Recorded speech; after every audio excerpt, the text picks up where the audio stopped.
Ini adalah rahasia tengah malam. Beranikah kau mendengarnya?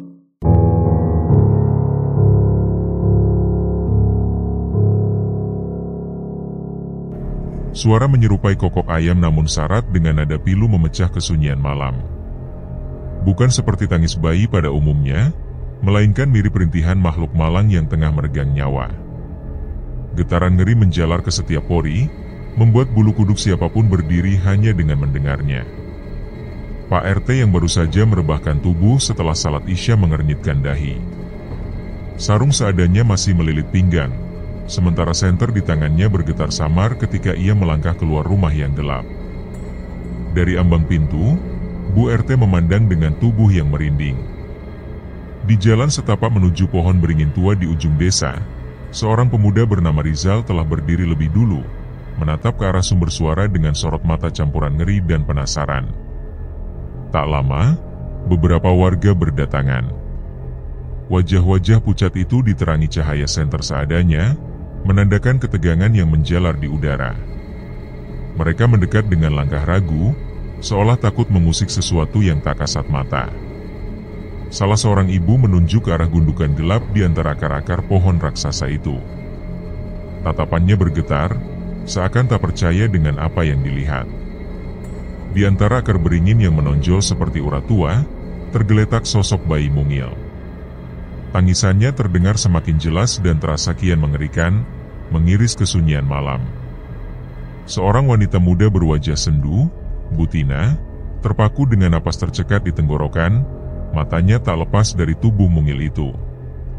Rizal yang berdiri agak dekat mengamati jari-jari bayi tersebut yang tampak aneh, menyerupai cakar ayam. Seorang perempuan lain, Mbak Ira, melangkah dengan wajah penuh iba. Tangan yang hendak terulur terhenti ketika suara melengking memotong udara, membuat semua orang tersentak. Dari kegelapan, muncul sosok Nita dengan rambut acak-acakan, mata sembab, dan napas terengah-engah seolah baru berlari jauh. Tanpa ragu, ia menerobos kerumunan dan menyambar bayi itu, memeluknya seakan seluruh nyawanya bergantung pada pelukan tersebut. Ekspresinya campuran antara ketakutan dan keinginan tak tergoyahkan untuk melindungi sang bayi. Tatapan tajamnya menyapu warga, memaksa mereka menyingkir. Dengan langkah tergesa, ia berbalik dan berlari menuju rumah, meninggalkan kerumunan yang mematung di bawah beringin. Bisik-bisik lirih mulai terdengar, menyeratkan kecurigaan bahwa mungkin ada pamali yang telah dilanggar. Di rumah, Nita menidurkan bayinya di ranjang dengan tangan gemetar. Tangis ganjil sang bayi sesekali terdengar, merintih pilu. Rasa takut menyusup perlahan, menghancurkan sisa-sisa kewarasannya. Bayangan masa lalu kembali, menghadirkan peringatan yang dulu pernah ia ucapkan namun tak diindahkan. Kala itu, perutnya sudah membesar, menandakan hari persalinan yang semakin dekat. Ia menyambut suaminya, Arman, yang pulang tanpa sepatah kata. Kaosnya terciprat noda merah segar berbau amis, membuatnya menutup hidung secara refleks. Hatinya diliputi kekesalan karena kebiasaan buruk sang suami yang tak kunjung berhenti dari adu ayam, meski ia sedang mengandung. Peringatan yang pernah ia dengar dari orang tua terngiang kembali, bahwa suami dilarang membunuh hewan dengan cara brutal ketika istri tengah hamil, sebab diyakini dapat memengaruhi bayi yang dikandung, baik secara fisik maupun perilaku. Namun Arman selalu menepis, menganggapnya tak lebih dari tahayul. Baginya, sabung ayam adalah cara untuk meraup rezeki, apalagi setiap kemenangannya berarti tambahan uang taruhan yang tak sedikit. Di arena sabung ayam yang kumuh dan ramai, sorak-sorai membahana mengiringi kemenangannya. Ayam jagoannya berhasil membuat lawan terkapar. Meski ada yang menyarankan untuk mengakhiri pertandingan tanpa kekerasan, Arman tetap memilih menyembelih ayam lawan yang sudah sekarat, menganggap itu sebagai bagian dari ritual keberuntungannya. Malam itu, ia pulang dengan membawa kedua ayam. Satu dimasukkan ke kandang, sementara yang kalah dibawanya ke kebun belakang. Tanpa mengindahkan tatapan khawatir Nita, ia mengangkat parang. Dalam gerakan cepat dan terlatih, leher ayam itu terpenggal. Darah segar menyembur, membasahi tanah, tangan, bahkan sebagian wajahnya. Suara tulang patah terdengar samar, disusul kejang-kejang tubuh ayam yang perlahan terhenti. Minggu-minggu setelah insiden di bawah pohon beringin itu berubah menjadi neraka tanpa akhir bagi kehidupan Arman dan Nita. Rumah mereka tak lagi dihuni suasana normal. Tangisan bayi yang kini diberi nama Fandi bukannya mereda, justru semakin memilukan hati. Segala upaya telah dilakukan, mulai dari membawanya ke bidan, puskesmas, hingga rumah sakit. Namun hasilnya selalu sama, sekadar gelengan kepala, nasihat yang terdengar samar, atau pengakuan terang-terangan bahwa mereka tidak sanggup menanganinya. Wajah Nita terlihat kuyu, matanya cekung, dan lelah yang teramat jelas terpampang akibat nyaris tak pernah tidur. Ketakutan terbesarnya mulai menjelma menjadi kenyataan. Beberapa kali ia memergoki Fandi menghilang begitu saja dari tempat tidurnya. Dalam kepanikan, ia akan berkeliling rumah memanggil-manggil sang bayi dengan suara bergetar, hingga akhirnya menemukannya di tempat-tempat yang tak masuk akal. Pernah, Fandi ditemukan meringkuk di sudut kandang ayam di belakang rumah, mengais tanah kosong seolah mencari sesuatu. Bayi itu tidak menangis, hanya menatap dengan mata bulat hitam yang ganjil, lalu mengeluarkan suara kokokan aneh yang membuat hati bergidik. Ketegangan memuncak pada suatu malam ketika Nita tak mampu lagi menahan diri. Ia menuding hobi lama Arman sebagai penyebab semua ini. Suaminya yang sedang melamun di teras tersentak kaget, lalu membalas dengan amarah yang meledak. Sejak kelahiran Fandi, Arman memang menjadi lebih pendiam, mudah tersinggung, dan sering melamun. Obsesi pada sabung ayam perlahan memudar, tergantikan oleh rasa takut yang merayapi pikirannya. Kemenangan yang dahulu ia banggakan kini terasa hampa, justru menjadi beban. Sejak itu, Arman mulai dihantui mimpi buruk yang terus berulang. Dalam tidurnya, ayam-ayam yang pernah ia korbankan hidup kembali. Mereka menyerang, mematuk tubuhnya, dan mengeluarkan kokokan kesakitan yang persis seperti tangisan Fandi. Ia sering terbangun dalam keadaan basah oleh keringat dingin, napas terengah-engah, sementara gemas suara kokokan itu masih berdengung di telinga. Teror tidak hanya datang dari Fandi atau dari mimpi buruk. Rumah mereka pun berubah. Udara di dalamnya terasa dingin meski hari terik. Kadang, Nita mendengar langkah-langkah kecil di lantai atas ketika tak ada siapapun di sana. Bau amis darah yang menusuk sesekali tercium tanpa asal, membuat perutnya mual. Arman mengira itu bau bangkai tikus, namun bagi Nita, aromanya mengingatkan pada bau darah dari pisau yang pernah digunakan suaminya dalam ritual-ritual lamanya. Hubungan mereka semakin merenggang. Setiap percakapan selalu berakhir dengan saling menyalahkan dan kebisuan yang mencekam. Mereka tidur terpisah, terlalu takut untuk berbagi ranjang yang kini terasa seperti saksi bisu kehancuran keluarga. Suatu sore, Nita menemukan Fandi di bawah kolong tempat tidur. Bayi itu sedang menggaruk lantai, sesekali mengeluarkan suara kerikan pelan. Ketika digendong, suhu tubuhnya terasa amat dingin, seolah lama terpapar udara luar. Nita panik dan memanggil Arman. Mereka segera membawa Fandi ke bidan yang sama seperti sebelumnya. Kali ini, bidan tersebut berbicara dengan nada tegas, namun sorot matanya menyimpan ketakutan. Ia mengaku tak sanggup lagi membantu. Kondisi Fandi, dengan jari-jarinya yang ganjil dan suara yang tak wajar, berada di luar jangkauan ilmunya. Ia bertanya apakah Arman pernah melanggar pamali tertentu. Pertanyaan itu membuat wajah Arman mendadak pucat, sementara Nita menatapnya dengan sorot penuh tuduhan. Bidan itu hanya menyarankan agar mereka mencari bantuan dari orang pintar yang memahami hal-hal gaib. Pulang dari sana, suasana rumah semakin mencekam. Mereka nyaris tidak berbicara, tenggelam dalam rasa bersalah dan ketakutan. Fandi semakin sering menghilang, tak hanya di sekitar rumah, tetapi juga di tempat-tempat yang jauh. Beberapa kali tetangga datang mengantarnya kembali. Pernah, seorang tetangga memergoki Fandi tertidur di ladang dan menuduh Nita sengaja meninggalkannya di sana. Teguran tajam itu membuat Nita gemetar dan nyaris menangis, sementara bayi di pelukannya sesekali menggeliat, menampakkan jari-jarinya yang runcing. Malam lain, teror mencapai puncaknya. Nita sedang berusaha menidurkan Fandi yang gelisah, ketika tangisan bayi itu berubah menjadi pekikan melengking mengerikan, menyerupai suara ayam yang disiksa menjelang kematian. Panik, Nita memanggil Arman. Suaminya bergegas masuk ke kamar dan mendapati pemandangan yang membuat darahnya membeku. Fandi berada dalam gendongan Nita, tubuh mungilnya kejang-kejang dengan gerakan aneh. Kepalanya tertekuk ke belakang pada sudut yang mustahil, sementara jari-jarinya memanjang, mencakar udara kosong, mengeluarkan suara cekrek kecil seperti kuku ayam yang menggores benda keras.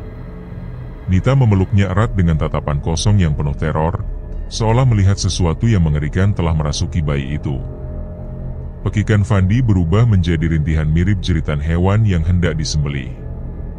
Arman mencoba merebut sang bayi, namun Nita justru semakin mengeratkan pelukan, ketakutan bahwa sesuatu akan mengambilnya dari pelukan itu.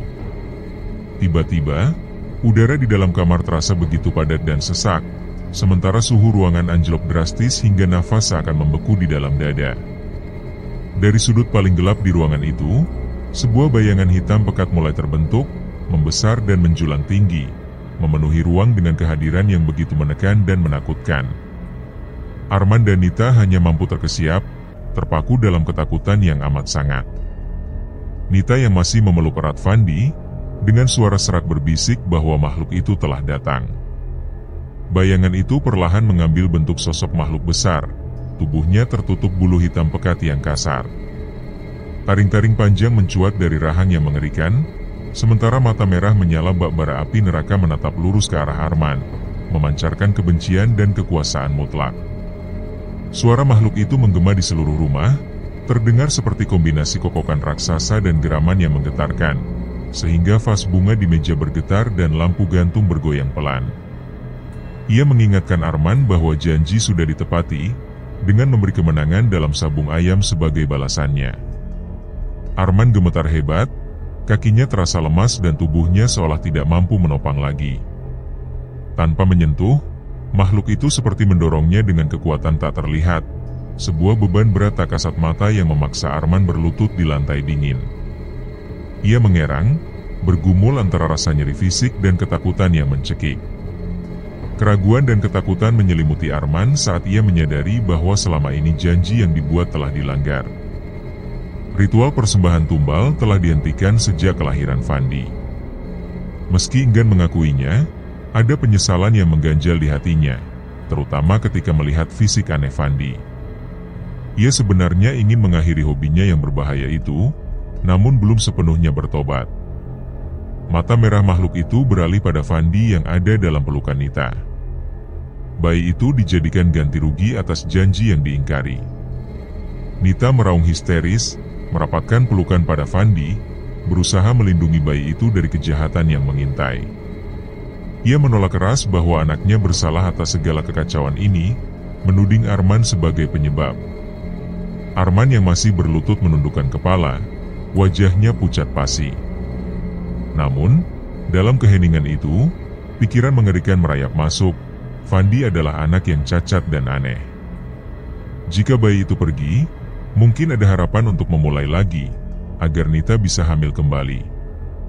Nita yang mendengar itu tersentak, wajahnya mengeras penuh kemarahan dan ketidakpercayaan pada suaminya yang dianggap gila. Dengan segala tenaga yang tersisa, ia berdiri dan menolak keras rencana itu. Ia berusaha melarikan diri sambil memeluk Fandi erat-erat, berharap keluar dari neraka yang sedang melanda keluarga mereka. Namun belum sampai 2 langkah, seolah ada tangan tak terlihat menariknya dengan kasar, membuatnya kehilangan keseimbangan dan terjatuh keras ke lantai kayu. Fandi terlepas dari pelukan dan terlempar ke depan, menjerit dengan suara yang bukan tangisan biasa, melainkan kokokan ayam yang menyakitkan. Nita menjerit kesakitan karena pergelangan kakinya terbentur dan terasa sangat nyeri, mungkin terkilir atau patah. Meski rasa sakit begitu hebat, kepanikan atas Fandi yang tergeletak di lantai jauh lebih besar. Dengan sisa tenaga, ia merangkak dan menyeret tubuh gemetarnya mendekati sang bayi yang kini merintih pelan. Sementara itu, makhluk raksasa itu tertawa nyaring, Suaranya menggema memenuhi seluruh rumah. Arman terhuyung berdiri memegangi kepala yang berdenyut hebat. Nita berhasil meraih kembali Fandi dan memeluknya erat-erat. Ia menyatakan kesediaannya menjadi tumbal demi menyelamatkan anaknya. Namun makhluk itu menanggapi tawaran tersebut dengan geli. Ia mengungkapkan bahwa Arman telah bersepakat dengannya, dan bayi itu memang sudah ditakdirkan menjadi tumbal jika janji itu dilanggar. Arman yang mendengar itu semakin pucat, rahasia perjanjian gelapnya terbongkar. Nita menatap suaminya dengan mata penuh amarah dan kepedihan akibat pengkhianatan itu.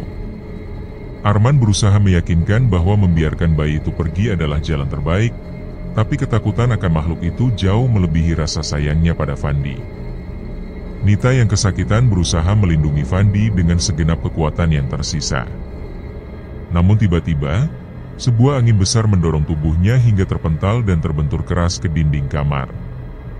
Suara benturan itu memekakan telinga dan rasa sakit membanjiri seluruh tubuhnya. Pandangan Nita berkunang-kunang, napasnya tersengal-sengal. Ia melihat Fandi terlepas dari pelukan dan terguling di lantai. Dalam kengerian yang tak terbayangkan, tubuh Fandi mulai berubah. Kulitnya mengeras, jari-jarinya memanjang dan tajam, bulu-bulu halus mulai tumbuh di seluruh tubuhnya, dan matanya yang bulat berubah menjadi hitam pekat tanpa pupil. Kokokan Fandi semakin keras, mirip ayam ketakutan. Dalam hitungan detik, bayi itu berubah menjadi sosok ayam hitam legam yang mengerikan, dengan cakar tajam namun masih mengeluarkan suara tangisan bayi yang ganjil.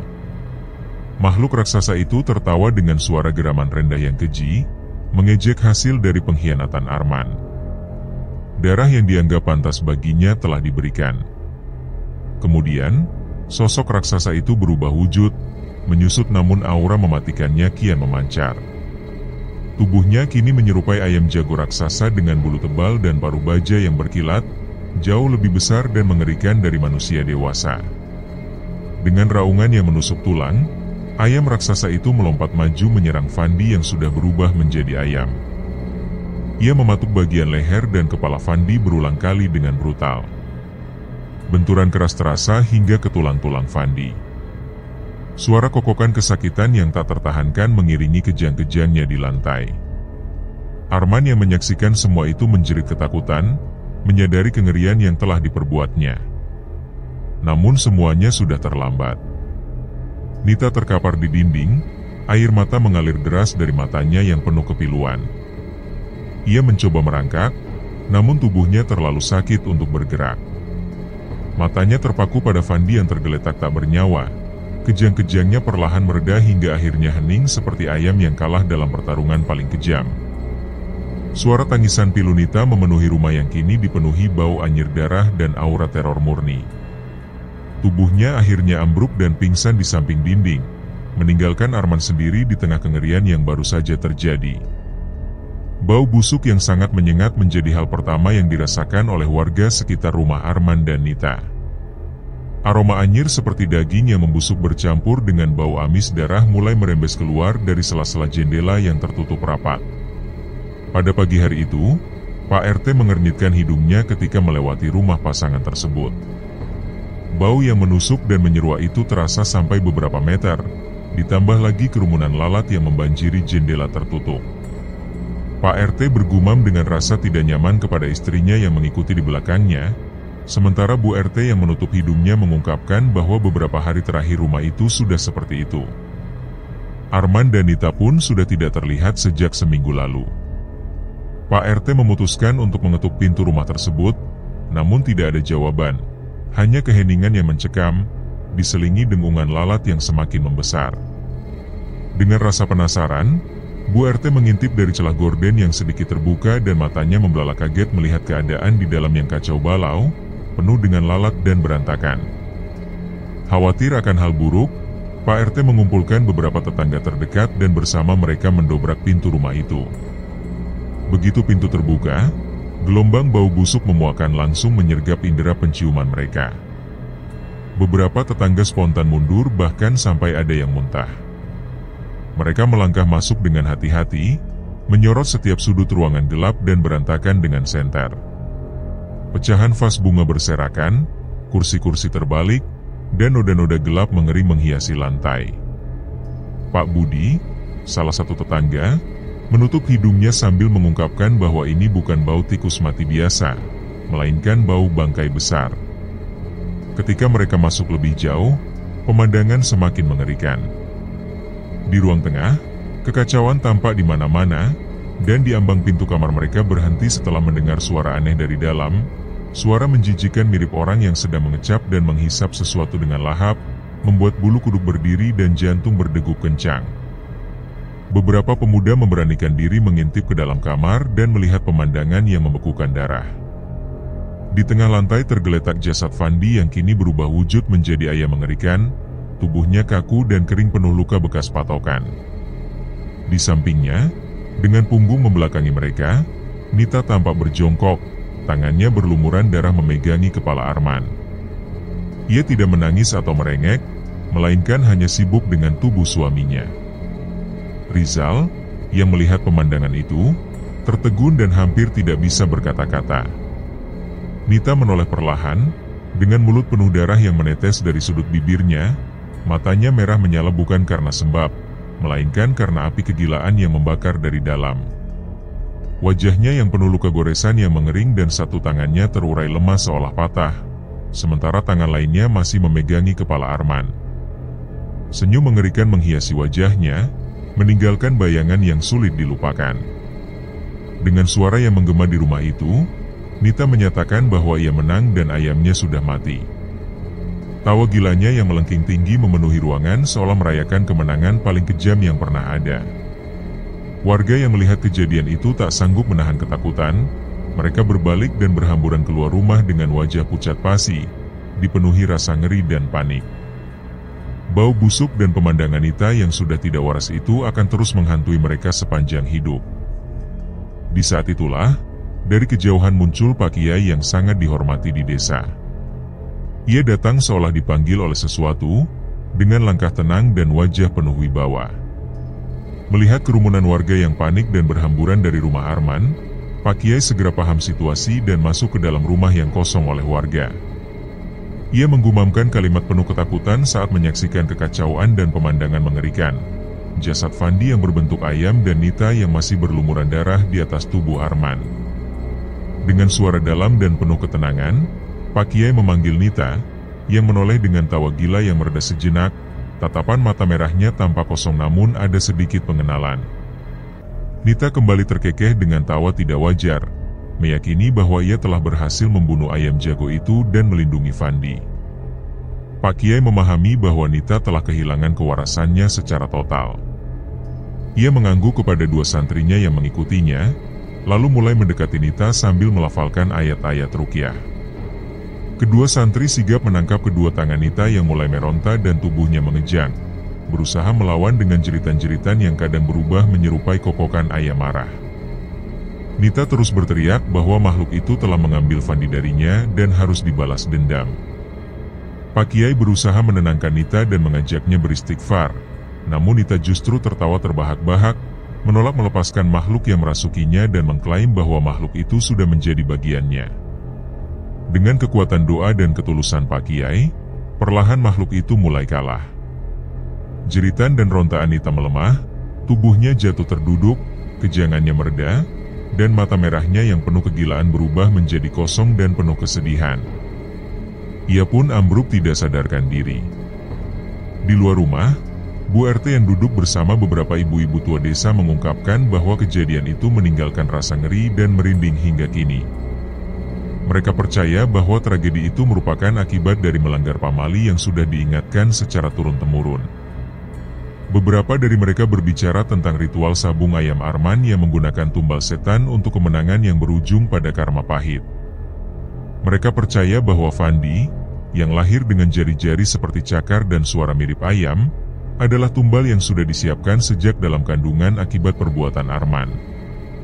Rasa iba dan kasihan dirasakan untuk Nita, yang kini tengah hamil besar dan harus kehilangan anaknya dengan cara mengenaskan, serta kehilangan suami yang juga mengalami kehancuran. Pak RT menambahkan bahwa berkat kehadiran Pak Kiai, Nita masih diselamatkan dari kematian fisik. Namun, trauma dan luka batin yang dialaminya begitu dalam, hingga ia harus dirawat di rumah sakit jiwa dengan harapan pulih yang masih sangat lama. Mereka menyadari bahwa hidup dalam kegilaan dan dihantui bayangan masa lalu bisa jadi lebih menyakitkan daripada kematian itu sendiri. Di tengah keputusasaan itu, mereka mengingatkan pentingnya menjaga diri dari godaan dunia dan melanggar pamali, serta selalu membaca doa pagi dan petang agar terhindar dari malapetaka seperti yang dialami keluarga Arman. Malam semakin larut, Pak RT kembali ke rumahnya dengan pikiran yang terus dihantui bayangan kengerian dan bisikan dari kejadian di rumah Arman. Jeritan memilukan Nita, mata merahnya yang menyala, dan tawa gilanya yang menggema di ruang penuh darah terus terngiang di benaknya, meninggalkan bekas yang mendalam di desa itu.